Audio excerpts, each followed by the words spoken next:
Welcome back to more Pokemon White 2. So last time, we defeated the Elite Four and Champion in their rematch. That went pretty interestingly. And yeah, for this part, I did decide to do the White Treehollow. We're going to be showing areas, I believe, 4 to 9. So yeah, they're going to be even area 10 for last. And I'll do that with live culture, because we're doing post commentary for this. Because again, I want to speed up the footage, because again, it takes a long time going through these later areas especially, so yeah. So that's what I decided to do. I kind of still wanted to show what the gameplay is like as well. So show on those layer pools as well, so where things get a lot more interesting. Early on, before area 6, basically area 1 through 5, it's pretty simple. Easy opponents, easy dungeon layout, all that good stuff, so yeah. And there's also a good opportunity to talk about a lot of topics too that I got requested. And we'll see how it goes. I also got a few of my own, but I might save that for area 10. We'll see. But anyway, how about we get started? So we'll start with Arene Shits and Cold Steel. This is probably something I should have told about in the anti-quest part, but I also really liked what they did with Arene and Cold Steel as well, with his final bonding events, especially in Cold Steel 2. I thought they were really good. One thing Cold Steel 3 weren't too bad either, to be honest, so yeah. And you got to see some interesting character dynamics too, which I think is kind of what this topic's about. Like, I can definitely see why, Lisa's considered the favorite, because again, it definitely feels like, they're very close, they really like each other, it's very wholesome. Combination. Laura 2, I kind of like 2. Cold Steel 2 as well, but I definitely tell that at least they did a lot of cool things with her, I must admit, so yeah. And then the other ones aren't too bad either. It does feel like again, you don't get the development that I don't think they get the focus that Lisa gets, but it's still kind of good as well. Like, I also kind of like B as well in Cold Steel 2, even Sarah as well, despite teacher, but anyway. It's kind of one of the more serious teacher-student relationships when you think about it, but anyway. We got Benga here, who took on this person, looks like, so yeah. So we're gonna be taking one. And this boss trainer, there isn't really much to talk about, so we're just gonna continue with the topics, so yeah. So again, I kind of like what they did with him, and then Cold Steel 3 wasn't too bad either. Like some of the people you got max bond with, you can have a kind of romantic final bonding event with them. So, you can choose to do that, but it's again up to you. But with your students though, you can't do that. So that might be different later, let's just say. But anyway, I might have heard a few things about Cold Steel 4 anyway. Like I said though, again, I do like Arene quite a lot, to be honest, so So again, how they handle these blind events are quite good, but looking back on it though, I do think that I probably prefer Lloyd, to be honest. In Crossspell, but then again, I think it's just that, Crossspell does so many things so good, so I don't know if, I consider Asha my favorite Trails game. I can always see that. I do think that Cold Steel 2 gives us some good competition, I must admit, but anyway. So I think that's good on that topic. I don't really know what else I could add to it. Again, I guess the other thing too is that again, when I said, I feel like Trails is better runs as well. Again, it's not like perfect still. And there could be more focus, but I think with something like Zero and Asha, I really like how the relationship gets developed.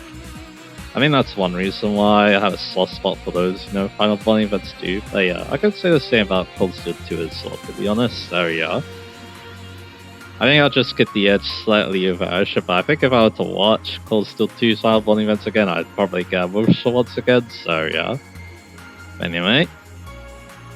So I mean that's enough of that topic. So we'll look at new characters for Street Fighter 6. So we had the next season get revealed. Obviously Tifa is the main one, but also we had 3 all new characters: the Yasmin, Arjun, and Bosch, who's back. So so there was a leak.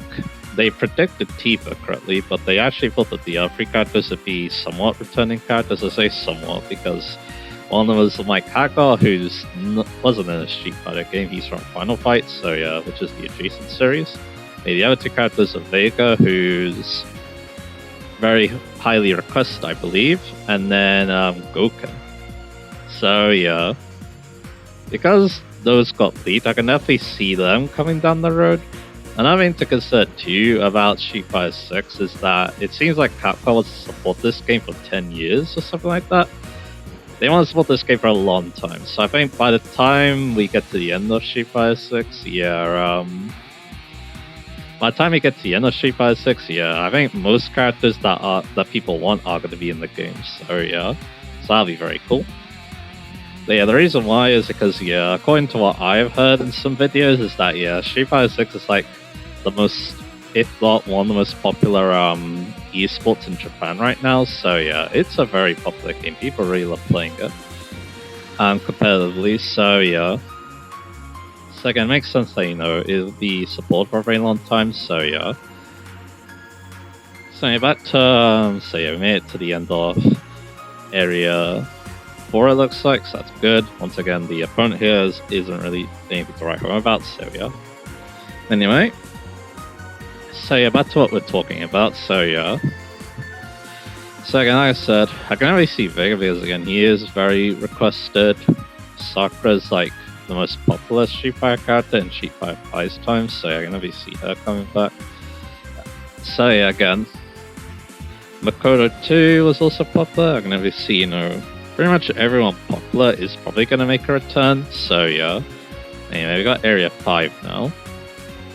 So let's take that on. The last area that's easy, I guess you could say, I guess the first areas of the next match aren't too bad either, but anyway. So that's what I was talking about, So again, like, popular characters like that, I can definitely see. So and they could also do some other things too, like maybe more characters from adjacent series too, and of course let's not ignore one thing. Of course, they add Tifa, and it sounds like pretty much any guest characters like on the table. I'm not really sure who. My first guess would be like people from other fighting games, like maybe Tekken, for example. That could be an example. I'm not really sure what other fighting games. I had heard some like strange, I wouldn't say strange things, I had some wild things that could potentially happen, but then again, Tifa's kind of a wild addition as well. It's just that I feel like she's a bit grounded. So she kind of works with Shiva, but again, Shiva can get a bit crazy too, so So there's that. So like I said, popular characters, that leak that got mentioned might also hold some weight as well down the road. But again, considering that was false now, who's to say that it's, true leader, So As well, I like to see obviously Sakura because I really like playing her in that Alpha 3 video, so that's definitely one. I wouldn't mind, learning more about, the other popular characters too, like I mentioned Makoto and Goofy as well, so So there's some guys I'd see. I don't really play Street Fighter 6 anymore. I don't like playing in a very, very long time. We also got Area 5 also, who once again isn't really anything to write home about. But again though, I can have to respect it. It definitely seems like one of the best fighting games at the moment, and it's like Capcom's other games, let's just say, have piqued my interest a little bit more at this time, so But anyway. So we're gonna destroy this person right here, Ellie. And we're done with Area 5, so that means we have unlocked obviously Area 6. So get our reward. So it contains some very special areas. I'm talking about Area 6 and beyond. Do you ever wonder about this elevator? Take a ride on it if you want to challenge Area 6 and beyond. But be careful, Area 6 and beyond are outside of administration. We don't actually know what kind of trains are there. Furthermore, it's remember that Area 6 and beyond contain more floors per area than the early areas. If you can't find the train you're looking for, try a different floor. Just use the other and move between the floors of an area. If you challenge Area 6 and beyond, make sure you train your Pokemon sufficiently and are fully prepared. You come back now. So and also we unlocked the key for White Treehollow, obviously. You probably know what that means, so we'll be talking about this another time, but So Area 6, as person said there, a lot more challenging to explore because now it has multiple floors to worry about, so yeah. Alright, I think I'm good with that topic now, so let's move on to the next one. And yeah, Bingo's here to meet us. We're getting closer and closer to him as we progress, so yeah. Alright. So, new Disney World of Kingdom Hearts. I will admit this is definitely out of my league a little bit because again, I've only watched the Kingdom Hearts 1 playthrough. I have seen some videos about the other Kingdom Hearts games, but again, it's very different watching a playthrough and watching a video review like that, so yeah. So yeah, what would I like to see? Now the thing is that I'm not really sure how they're going to tackle the Disney worlds, I must admit, for Kingdom Hearts 4, because again, the setting of that game seems very different. With, Tokyo, for example. That also makes me think that, yeah, could that be some crossover with the world ends with you as well? That's a definitely possibility. It's just that, again, that game hasn't, that game series has been mentioned a very long time, so we'll see. I think there was some Kingdom Hearts games that had characters from Neo, but yeah, well, that's not the right game. That's a game in the series, so yeah.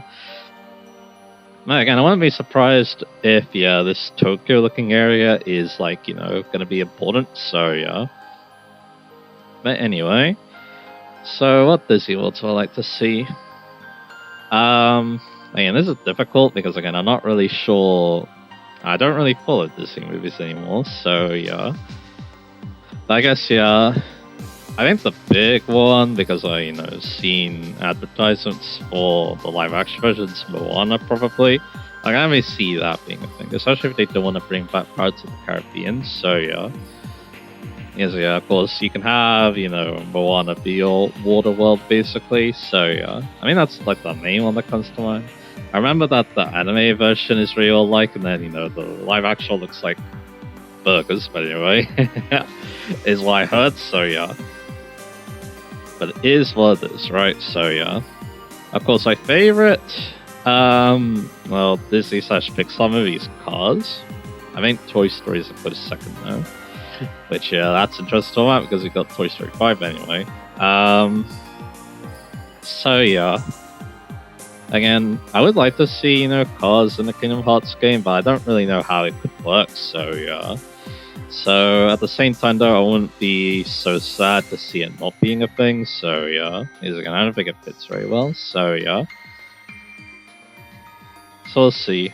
Again, like I said, this one's definitely out of my field, because, again, I'm not really sure what Disney movies haven't been covered yet. Like, I know they got most of the classics, like in Kingdom Hearts 1, for example, so yeah. So, there's that. And again, I don't really think, we're going to see a Final Fantasy world anytime soon. But we will definitely see Final Fantasy characters. Looks like, I think it was Noctis was in the Kingdom Hearts 4 trailer, I believe. I know they see someone from Final Fantasy 7 being in Kingdom Hearts 4 to promote the remakes. Maybe even some, Kingdom Hearts, Final Fantasy 16 representation too, potentially, so yeah. But like I said, I don't think we'll see a world from Final Fantasy, but it would be very interesting if there was, I must admit, so yeah. It's just that, again, yeah. This series is always, done Disney World as its main world, so I don't really see that changing anytime soon, so yeah. Of course, yeah, I guess another thing too to consider too is that we could go to different areas from previous, there's obviously, we can go to previous areas that were covered before. So, like, I guess using Toy Story's example, it was in, like, some random toy mall, I guess you could say. They could move it somewhere else, like, maybe, I'm not really sure where they could move it. But probably one of the main locations of one of the movies, I think, so, yeah.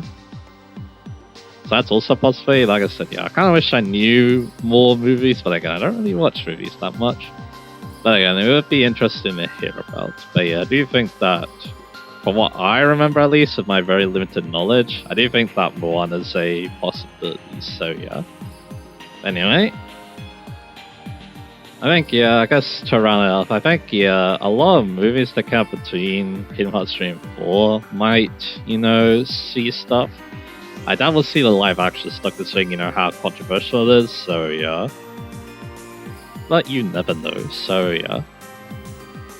So with that topic done, let's move on to the next one. DLC series of Sonic Racing Crossworld. So yeah, this might sound like a bit derogatory, but yeah, it definitely feels like with some of the like crazy crossovers we gotten, that feels like Sonic Racing Crossworld's like the Fortnite of kart races. Again, I don't mean that in a bad way. It's just that again, I was not expecting Godzilla and Evangelion, having crossovers with that game. That's incredibly crazy to me. But it's also really cool to be honest. Like, yeah, I mentioned this before, but with Evangelion, like Vico actually, there was a team in the GTTC, or Super GT I should be saying, in the GT300 class. They were called, I believe, they were even called Team Ava, and the cars look like, Max from that series. So yeah, that's really cool. But anyway, so yeah, what would I like to see? Well, I feel like this one might be a bit controversial for Uemusue. I don't know why, but again, it kind of continues the trend because he had the Pacific Racing Team in Super GT this year, and yeah, they are sponsored by Side Games, and they have Uemusue characters in the car. So yeah, again, I would love to see that. So yeah, and again, it's about racing, so who knows? It could happen. Again, if Godzilla and Evangelion happen, I think anything is possible, isn't it? So yeah. Now, yeah, for other more serious things, I guess, there's the new Virtua Fighter, so I can definitely see a character from that maybe being in Crossworlds 2 to promote it. Same with Crazy Taxi as well.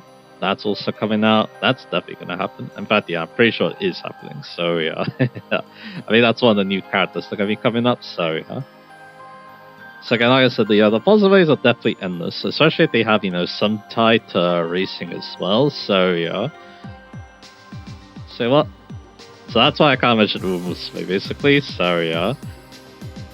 Where I had Persona, I could definitely see someone from Revival maybe to promote that game as well. Like Yu Narukami, obviously. So yeah. So we'll see if that happens. But I think if it's only Joker, I think that's fine, probably.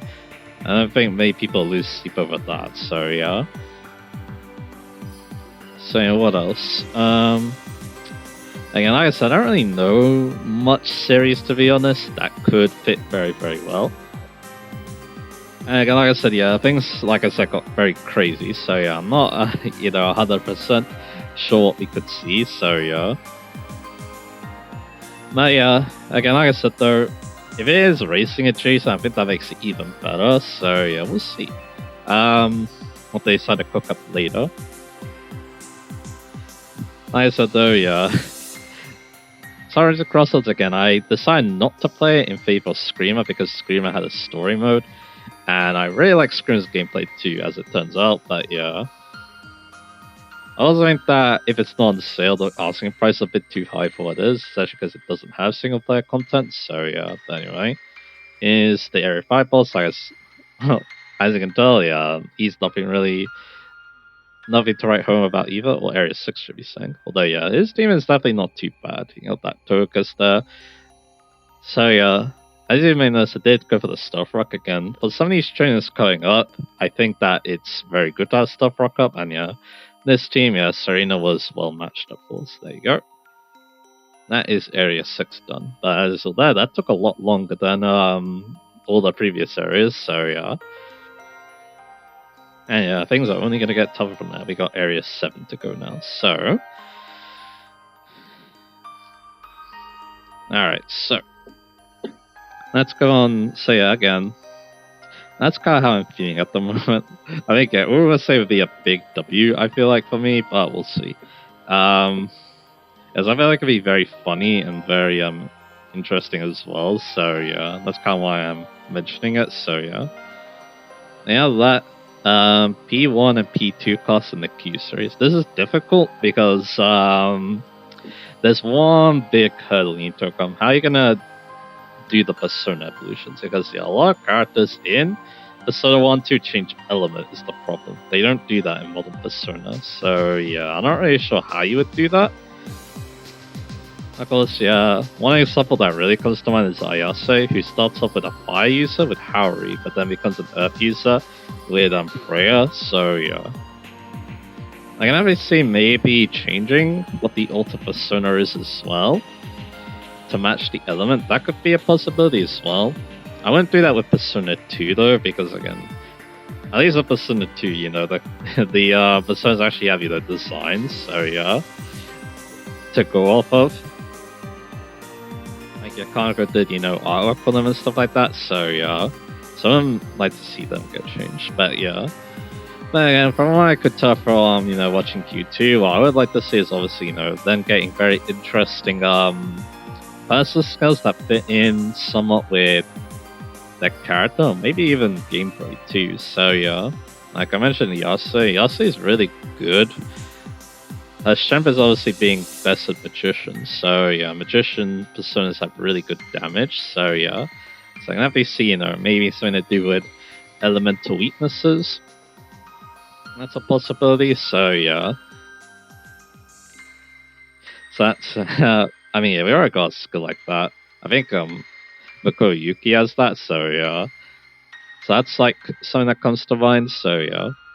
The protest could be very interesting too as well. Especially because yeah, most likely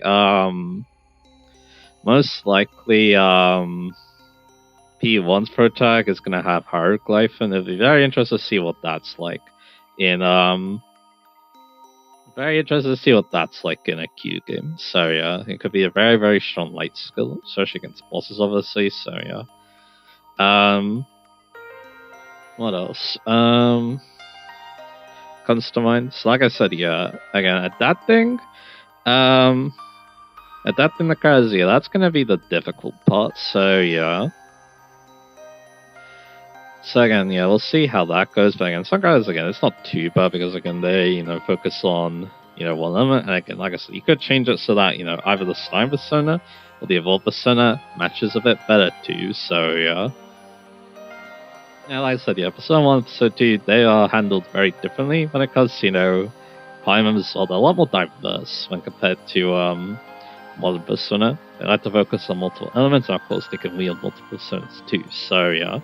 And that's also that bit because could you make that a mechanic too, where they could wield multiple stones? I wouldn't do that because again, that should be only for the protags, or not even the protags, but yeah. I mean, wait, what am I saying? The sub-personas in the Q games, that's how you can use multiple personas. So yeah, and every character has that. So yeah.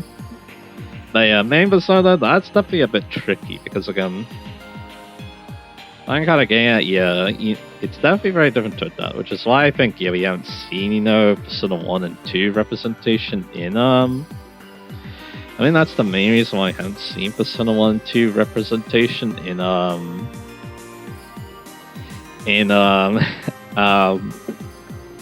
Q. But again, it would be very cool if it does happen, because again, I'm very interested to see, you know, how they, adapt, I'm very interested to see how, you know, Persona 1 and 2's costs will, I'm very interested to see how they'll, you know, interact with, you know, the modern Persona costs. It could be very, very interesting. I mean, that's the main thing I'd, you know, get out of this, so yeah. But again, we'll see. Again, this definitely, I'm kind of going around the circles, but yeah, I can really see there being some very interesting ideas, so... Like, yeah, like, I was thinking about Nancho, his time persona focuses on boss. And then his second persona, you know, it's geared for offense, it can definitely do support. So I can definitely see him being like a support-based character, for example. So yeah, focusing on boss and, you know, helping out his teammates. It could be very interesting to see something like that. So yeah, again, there's definitely potential for some characters. And again, the elements could be very whack, because again, you had, Maya, for example, her alter persona reflects all magic, so yeah. So that could be very, very wild. But anyway, here's our first trainer that I thought was worth showing. So yeah, because yeah, this person gave me a bit of problems. So we got Gale here. Here's a Milo token. Yeah, that's kind of the main reason why my is actually kind of difficult to deal with. So yeah, especially because yeah, I want to lead with Serena here. So yeah, let's see what I decide to do. So I go for obviously the Stealth Rock. because again I've been using Stuff Rock a lot here. And yeah, it goes to the Hydro Pump. Which, as you probably said, yeah, that's going to do a lot of damage. So yeah, I'm going to get out of there. I'm going to go into Antonia, hoping for another Hydro Pump. I think it's going to play here, and yeah, that's exactly what happens. I mean, yeah, this one I think isn't that bad. It's just that, you know, staying Stuff Rock against it is a little tricky, so yeah. I should have mentioned, because we're seeing Antonia now, I actually had the Life Orb by accident for some of the earlier pulls. I switched to a Miracle Seed. Because again, I wanted to buff Leaf Bleed's power, because you can buff X's with Swarm, is my idea. Anyway, here's a Mana Swine. I don't know why I should this out, to be honest. Again, it doesn't seem that bad. Because, I think it's only the last circle. I think it's because I did end up losing a Pokemon to this, so yeah. I mean, that's why I want to show up. Anyway, Mana Swine goes down to Leaf Blade with the Miracle Seed. I guess we'll say, there's a good chance to mention I have the Miracle Seed, and yeah, lost is a Lucario. So yeah, we're gonna go for Serena here. I'm not really sure what I was predicting here, but hey. Yeah. It goes with Sword Dance though, so yeah, I think I was predicting maybe a Flying move for some reason. I don't know why I would think that, but anyway. I think my idea was I thought that Lacey wouldn't be safe to switch into, so yeah. Now though, we have the free switch. We're seeing in the area anyway, so yeah, we can basically do what we want. We'll go for the Earthquake, and yeah, that'll be it. So yeah, that's that area done. Like, after this though, the trains get a little bit crazy, so yeah. The boss trains at least, so yeah. I mean, even the regular trains do get a bit crazy too, but anyway. So yeah. That is Area 7 now, so yeah. Now we're going to be taking on Area 8. That's gonna be interesting. Also, about weird how the prizes work. Like, we're getting vitamin support, but now we're getting wings for some reason, even though wings give 1 EV in the stat, but oh well. So, like, yeah, I got 1 health wing, thanks. So, yeah, Area 8's available now, so yeah. So, let's take it on. So, yeah, Metal was talking about, yeah, again. Like I said, it'd be hot input, but again, like I said though, there's potential. Because again, I like Persona 1 2 a lot. They're my favorite games in the series, probably, so yeah. So again, like I said, yeah, seeing them in more games would be great. I might talk about this more later, but yeah. Again though, like I said, they're special games to me, so again, like I said, I want to see, you know, more people, you know, talk about them. That'd be such a cool thing, so yeah. But anyway. Next, I don't have much to say about this one, but yeah, the Xenoblade 3, Xenoblade 3's Heroes. So basically, in that game, the main characters basically have a link with another main character, and that allows them to take on the Ouroboros form. So how do I take that with Heroes? I think my answer to this is very simple. Some characters interact with others in plots, in fact, some of them are close to each other as well, so yeah.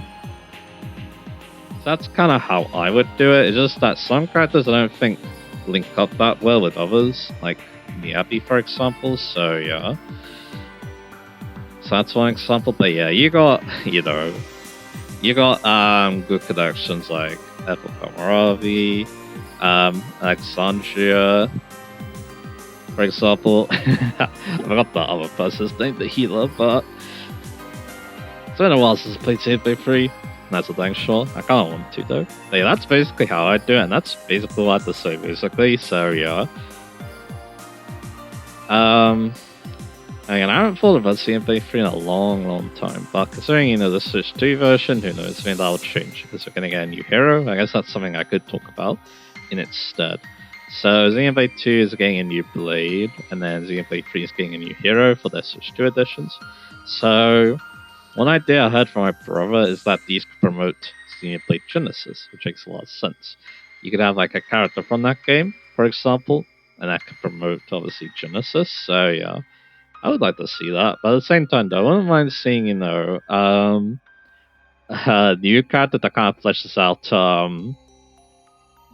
I see a new character that could flesh out something else, you know. Like, maybe having a character in Xenoblade 2 that could link up with Xenoblade 3, for example. Maybe maybe Xenoblade 3 could be the game to have the Genesis wrap then. Potentially. But then again, I think how Xenoblade 3 works, that could be a little bit difficult, so yeah. Oh yeah, I actually remember his name, that's Valdi. Valdi and Alexandra, that's basically what I was saying. Again, like I said before, they interact with each other, then yeah, that probably means that yeah, I would like to see it, but again, some girls I don't think are very suitable, so yeah. Is the thing, even though yeah, they do interact with other characters in their side quests and stuff. But anyway. I mean that's just kinda how I feel about that. But anyway. Yeah, I'm very excited about those series again. I'm guessing they're gonna be very good. Like they're gonna have like the best skills and stuff like that. And also yeah, it's new content for Xenoblade 2 and 3, which is very cool. So yeah. You can never go wrong with that because again those are some amazing games. And yeah, it's not like people are having fun with the Eva Jets in Xenoblade 1, so yeah. It's very interesting, Switch 1 or Switch 2 editions I should be saying, so yeah. And of course yeah, Genesis, I'm quite excited for, so yeah, I can't wait to see how that turns out, so yeah. And that's mainly everything I've got to say about that, so yeah. I've been saying this topic for a very, very long time because I could talk a long time about this potentially, so yeah.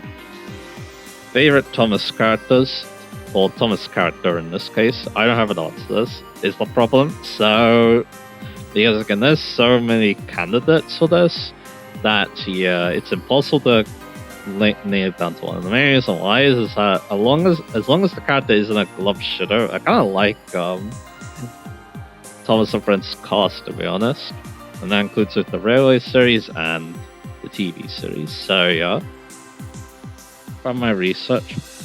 So I'm gonna just, go basically all over the place, I think, with this. Maybe I'll start with the Railway series and then I'll think about the TV series a little bit. So yeah. So about the Railway series, of course, you have to mention Thomas. Who got the Railway series on the map with his book, the second book. Of course, the first book's also very important too. The focus on Edward's pretty cool, but there are better books for that, so yeah. And of course, it also has the sad story of Henry, but anyway. But yeah, Thomas's book, though, it's so good that, yeah, James's book was basically a copy and paste of the formula, so yeah, but anyway. So the thing about Thomas and his story is that I actually find it kind of relatable, to be honest. Except for Thomas and Gordon, but yeah. Because, you had Thomas be very cheeky and, Thomas and Gordon, so yeah. But then under that, you obviously had Thomas's train, I believe, where he's super excited to, have a role of his own. That's basically how I felt, at work, getting to do new things. But I also fear what happened to Thomas in that book, where he gets so excited that he gets the train and then leaves, so yeah. That's definitely something I fear a little bit when, doing work. I get a bit over eager and then yeah, I just, miss what I need to do. Then you got Thomas and the trucks, where yeah, he tries to, pull trucks. It doesn't end very well, but yeah, you can definitely tell that yeah, he's trying his best. He really wants to, see the outside world, and yeah, that's pretty cool too. So yeah. And yeah, I can definitely see that one being a bit relatable too. You try something for the first time and it's very difficult for you and you need a bit of help. Yeah, I'm gonna be saying that about myself as well. Then obviously you had the last one. I forget what the story is called, but it's where Thomas gets I think it's probably breakdown train or something like that. But it's basically where Thomas saves James from an accident by getting the breakdown train, like the crane and stuff. So yeah, that one's a really good story. As well, because again, it shows Thomas having that initiative and wanting to help other people out, and then yeah, it definitely makes it very likable. That's the actual. So yeah, and yeah, he obviously gets his reward too. Again, I can definitely feel that too. Trying my best, doing something really cool that helps people out, and then yeah, obviously getting reward. Yeah, I can definitely feel that too. So yeah. Anyway, over here though, we got our next boss trainer for Area 8. And this one is Harmon. And yeah, he's a bit more interesting. So yeah, he actually has a Torterra, which is an interesting Pokemon to have. And yeah, he's quite high level too, level 79. So yeah. So once again, I go for the Stealth Rock. Like so. And yeah, he goes a Curse. But yeah, that's not too bad. We still got really high powered acrobatics. But yeah, I was fearing we won't one shot, but then I wasn't really scared of what Torterra could do to us, so yeah. And yeah, we get the one shot even after the curse. There we go. Not bad. And yeah, up next on Arcanine. And yeah, luckily for me though, this one actually does have Intimidate, and yeah, it's another Stealth Rock Lead Pokemon. And yeah, there's actually quite a lot of Stealth Rock Lead Pokemon on these boss trainers, which is definitely one reason why I thought about it, so yeah. But yeah, there you go. And it's lost Abundurus. Yeah, these guys now start using Legendary Pokemon, because why not, right? Yeah.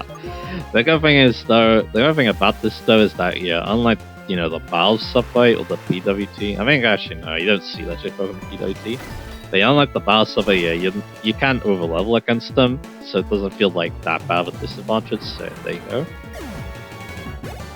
They only use non-bad legendary Pokemon, so yeah, you're not gonna see Koga and Ground in this place, thank goodness for that. So yeah. Yeah, that's Area 8. That wasn't actually too bad, but Area 9 though, I took a long time to figure that one out. Because yeah, if you can tell, my strategy is kind of like I start on the first floor, I try to figure out where the gate trainer is from the trainers, and then after that, that's when I like move on. Because the gate trainer will generally tell you after you beat the gate trainer, they generally tell you where you know, the boss trainer is gonna be. So yeah, but yeah, this time though, it took me a very, very long time to figure out where the gate trainer was. So yeah, spoiler, I guess. But anyway, that works too because we're gonna be talking a long time about Tom's characters. So yeah, towards the breakdown train again. Like I said, yeah, I also find that story great. It's probably my favorite story in the book, and yeah, at the end, Taz gets all of his branch line, which is awesome. So yeah. No, it shows that he's come a very, very long way. And you can definitely tell why this book was so popular. And like I said, it's kind of one of the reasons why I find Thomas a bit relatable. Again, he's this person who's so eager to do work and be very, very useful, but he does end up making mistakes from time to time. And yeah, I kind of feel that as well. So yeah. Anyway, as for other railway series standouts, like I mentioned, Gordon, I really like what they did with Gordon, especially in his book. And then also, yeah, what happened later on with him too. He's kind of like the main character of the Railway series, is what I heard, so yeah. And yeah, like I said, I really like how he is done. Like, yeah, pretty much like most stories that involve Gordon are really, really good in the Railway series, so yeah, he's definitely a favorite from that series because of that, so yeah. Honestly, can't think of the Scarlet engines too, they're amazing too. I think, yeah, Scarlet and Redea, seeing the backstories in the Railway series, that made me really like them a lot as well. And all the hard work they did to, you know, make sure that their Railway wouldn't go down, so yeah. And yeah, the other narrative engines aren't too bad either, but yeah, I do think that the Railway series really, you know, puts a lot of focus on Scarlet and Renea's with those flashback books, so yeah. And then, of course, obviously, speaking of narrow gauge, there's obviously Duke, and the mid-Sodo engines. I want to mainly focus on Duke because, yeah, how they handled him was so good. He was basically hinted up to in the previous books, and then, yeah, the payoff is obviously that book, which is supposed to be Audrey's last book, or Will Audrey should be saying. It's obviously his last book, but then he got requested to write a story about Thomas, so yeah, you know how it is. But yeah, like I said, I really like how they sub Duke, it's really, really cool, so yeah. So, yeah, and Duke himself, even though he's not like the most interesting narrative judge in my opinion, and like I said though, the sub for him though, that was really cool, and it definitely shows, you know, how Wilbur Audrey, it's kind of like a showing of Wilbur Audrey is his best, I feel like, so yeah. Anyway, obviously, we can't talk about, you know, me and Thomas Fred, so I'll talk about Boko as well. Because kind of one of the main reasons why, I like talking about Thomas again, so yeah. I think it's just that, you have this real life basis, which actually had a decent amount to go off of. So you obviously had, some interesting adaptations because of that. And then, yeah, I think also how he's used in the Railway Series 2 is also quite interesting as well. So yeah, he's kind of like a kind of constant character, he shows up from time to time, and then, yeah, when he does, he normally has some pretty interesting dialogue, so yeah. So again, I quite like Boko quite a bit, obviously. And again, he's a character, yeah, like I said, the fan base really, had a lot of fun with, and that's kind of one reason why I really like him as well, so yeah. So yeah, there's that. What else with the Railway series? Of course, yeah, I think another interesting about the Railway series is some of the, like, interesting characters that don't normally get, that much to go off of. Like, yeah, Coolty Fell Railway and Devil's Back, that was a really good story too. With, Godric, I believe it was. He became Patrick after that story, so yeah. So that's another character I kinda like, so yeah. At this point, it's not just me talking about favorite toss guys, we need to talk about favorite Railway series books, isn't it, anyway? That kind of also reminds me of Edward. Edward's a fan favorite. Too bad, this TV series shot them in the end, but it is what it is. Of course, Edward's exploit in his book, Mainline Edges, I believe is what it's called. Yeah, that was also an amazing story. I think it was better in the Railway series too. I have seen both adaptations, so yeah. It feels a lot more desperate in the Railway series, in my opinion, when compared to the TV series. No problem with that, but yeah. I still think the TV series adaptation is still excellent though. I think it's still a great story to be told as well, so yeah. But yeah, I don't know, yeah. Even though it's, Edward just, getting enthusiast train back home, again though, the stakes feel very, very high with it. I think that's why, Edward's exploit is considered, one of the best. There's obviously argument between that and Devil's Back as well, which is kind of a similar story as well. Yeah, Devil's Back also has, even higher stakes than Edward's Exploit 2, so yeah. Anyway.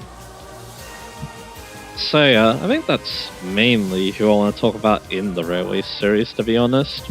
There's definitely some other interesting things to talk about, like Donald and Douglas, for example, actually having, a proper debut.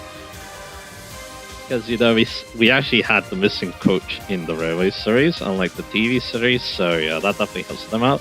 I also find it very interesting that they are colored blue in the Railway series, rather than keeping their original color. I thought that was really neat, to be honest, so yeah. I don't know about Percy that much, but I think the reason why is I think the TV series did a lot of good things with Percy, so yeah, so I might talk about him later as well. I don't talk about James that much. I don't know why. I'm not as hyped about James as other people, I feel like, but he is definitely a very interesting character, that's the thing, sure. So yeah. So yeah, I think that's mainly everything I want to talk about with the Railway series. Yes, I think the thing is that the Christopher books, they're not as good in my opinion, they're more slice of life compared to the Wilbur books, but that's what it is. And also, they're mainly Thomas focused, which isn't really a bad thing, but it does seem that, he's kind of one of the best characters in it, though. I mean, you can't really talk about him. But he has some very good stories, like the one where he goes to the Railway Museum. I thought that was really neat, so yeah. But anyway, how about talk about the TV series somewhat? So I mentioned Percy. I feel like they give a lot of love to Percy in the TV series because he gets some really cool original stories. Like, I remember season 5, for example, put upon Percy, for example, and Percy's Surprise. I thought those were some interesting stories. The latter's probably a lot better, though. Like, the former is kind of whatever as terms of plot. I feel like it's not bad, but again, compared to, like, put upon Percy, again, he's, disgruntled, but then in the end, some quick thinking means that, he's able to, stay safe. The mind collapse doesn't, phase him and stuff, and then he gets rewarded. I think that's, really good. I'll talk about Gordon again. One reason why people like Gordon the TV series is because his stories got adapted pretty well. It's also kind of cool how season 1 went, where he obviously started Thomas and Gordon, where Thomas and Gordon are assholes to each other, and then the second last is Down the Mine, where they formed that alliance, which is really, really cool. So, yeah. And then, I think another reason I feel like Gordon is that during the hit era, a lot of characters weren't really themselves when compared to previous series. Gordon was one of such as though he was, he was still characterized pretty good for the most part. So yeah, I like Henry and Edward, but hey, Henry's also kind of stand up too. I feel like more so in the River, so I should have mentioned that because again, he had Super Rescue, for example. That's a very good story about him. So yeah, so that's like one example. And then I also like his book too because one way it's described is like overcoming a disability, which that definitely sounds like a lot like myself. So yeah, and the Flying Kip is obviously a very highlight the story too, especially in the TV series as well. Having that first big crash of the series, so yeah. So there's that. I'm getting the level 9s now. We're getting very high level in this playthrough, but anyway. So that's what I was talking about. So yeah. With Henry. Like I said, and then even Henry's Forest. I haven't actually watched that episode, but it's like a very interesting one. So even though with a note to it, but anyway. So yeah, I think they did a lot of fun stuff with Henry early on. It's just that again, it kind of ruined him a little bit, and then he got written out of the show. So yeah, so that's about what happened to Edward, but hey, it is what it is. So yeah. So yeah, what else? Of course, I think Diesel's kind of a standout too in the TV series, because in the regular series he's the one-off. TV series they decided to do a lot of cool things, and to be honest, I kind of dig the I kind of dig was the actually what the latest series kind of did to him, because his original stories before that, they're kind of just the same flavor as his book. To be honest, like he's kind of being, having an asshole and he gets punished for it, but then he obviously got that hero episode where it's him and Emily, and then he wants to be recognized as something, but then people enlist him because he's a Diesel. So yeah, I think that's a pretty interesting take on it. It also kind of runs back to why I kind of like Boko and Rusty a little bit too. Like Diesels are considered not great to the Steve engines, but then obviously you got Boko and Rusty who are actually very kind Diesels. So yeah. And again, this is something that the series doesn't always do well. Because again, it kind of shows Steams are always right and the Diesels are always wrong, like in the Diesel example. But when it's more black and white, like with those characters, even calling all engines to a certain degree. And that's kind of how I prefer it. So yeah, and Diesel kind of shows that too, especially in later series. As well, I think CJ really loved Diesel as well. He definitely felt like a main character during that, I think. So yeah. So who else is worth talking about? I realize I haven't really talked about any original characters, but that might change a bit soon. So yeah. I didn't really talk about the narrow gauge owners, but again, they're really good too. I feel like I ended up liking Duncan a little bit more in the TV series, I feel like. I think it's also that Hit didn't really ruin his character that much, so you actually get some very interesting episodes in the Hit era, so yeah. So there's that. I think now I'll talk about Emily a little bit. Obviously, Emily's on the TV series only characters. Again, she's an interesting one because again, they completely characterized her differently when compared to like her debut season 7, I believe. I think it was season 7. And then, yeah, hit changed everything, but yeah. I think, yeah, she's a solid character. Again, she has a bad episodes like Gummy's Adventure, but again, I think overall though, she's really neat. Just kind of wish that CGI did a bit more with her. Like, it definitely feels like they wanted to have a bit more focus in some episodes, but yeah, I don't think it hit as hard as it could have. So yeah. So there's that. Yeah, what else is to say? About their characters, so yeah. I think CGI doesn't really have that many characters that I really like, but yeah. It did start strong with Hero, seeing Hero at the rails, so yeah. It showed a lot of promise until the rest of the season happened, but hey, it is what it is, so yeah. And of course, yeah. It also had a lot of those, glove shitter characters that basically had like one episode and that's it, so yeah, it is what it is, right? So again, yeah, like I said, yeah, I could definitely talk about this series a long time, can't I? So yeah. For favorite character overall though, again, like I said, it's very difficult. But I'm probably leaning towards Thomas, Gordon, or Edward, I think. I think that's what I feel like. Like, yeah, again, all of them probably have their rough spots. Probably Gordon has the least rough spots because, Thomas, had his hit era focus, which isn't great. And some episodes he's very dumb. Edward obviously, got written out of the series, but before that, though, he had some amazing stories showing that, yeah, you could be old, but you could still be very, very useful, obviously. Now, obviously, Gordon, kind of like I told before, he's pretty consistent, to be honest. So, yeah, so that's probably who I'd lean towards. But like I said, though, like I was saying before, though, as long as the characters like Glove Shadow, I kind of like them with Thomas, to be honest, especially if, they actually write good stories about them, so, yeah.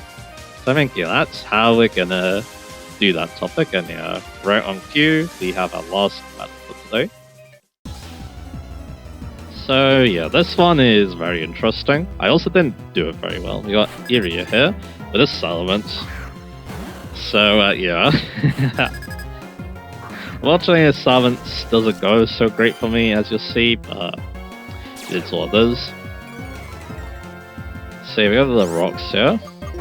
Because, as you're gonna see, this has a really light stop rock, and yeah, there's the Outrage. Salamence Outrage is obviously very, very dangerous, so yeah. Serena takes it quite well. Unfortunately though, we missed the Stone Edge, because yeah, that's just kinda how it is. And yeah, Outrage hits the red, we give the Stone Edge again, we get the dullness unfortunately, so yeah. And yeah, that's just kinda how it is. So we got knocked out there, but that's fine. He gets confused, but no lumber on this. That's kind of what I was expecting, that's okay. But anyway though, we saw how well Ruin did against Salamence before.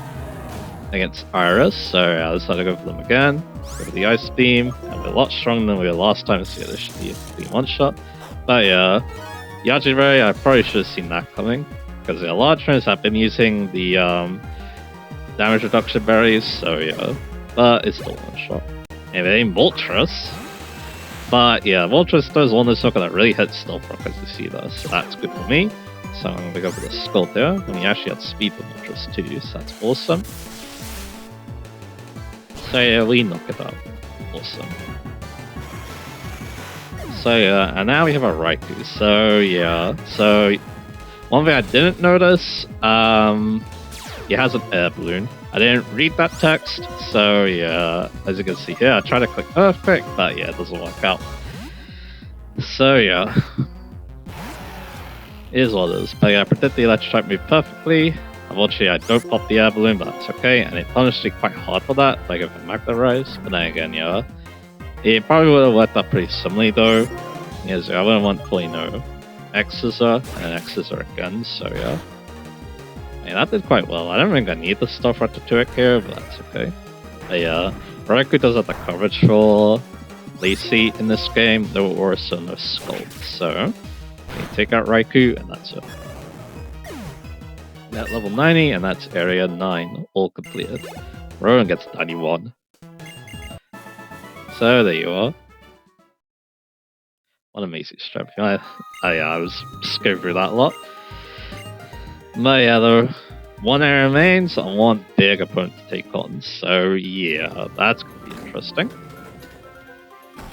So yeah, look at our rewards now, and yeah, next time we're gonna be taking on Area 10 of the White Treehollow. So I hope you enjoyed the topics, and yeah, I'll see you guys again for that.